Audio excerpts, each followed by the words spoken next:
বাড়িতে থাকা চায়ের কাপ মেপে এভাবে একটা সুজি কেক বানিয়ে দেখুন, খেতে দারুণ সুস্বাদু হয়। তার জন্য মিক্সির জারে বাড়িতে থাকা চায়ের কাপের 2 কাপ সুজি, 1 কাপ চিনি নিয়ে গুঁড়ো করে একটা বাটিতে নিয়ে নেব।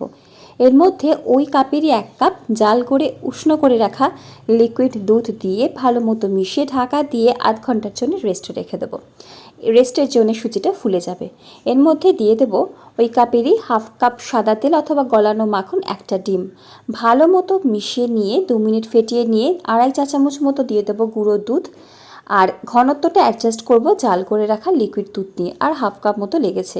এর মধ্যে দিয়ে দেবো বাড়িতে থাকা চা চামচের 1 চামচ বেকিং পাউডার, ভ্যানিলা এসেন্স, 1 চিমটি নুন। ভালো মতো সব মিশিয়ে আগে থেকে পার্চমেন্ট পেপার দিয়ে রাখা একটা টিনের মধ্যে ঢেলে ট্যাপ করে ওপর থেকে একটু বাদাম কুচি দিয়ে প্রিহিট করে রাখা কড়াইতে লো ফ্লেমে 40 মিনিট বেক করলে কিন্তু আমাদের রেডি হয়ে যাবে এই নরম তুলতুলে সুজির কেক।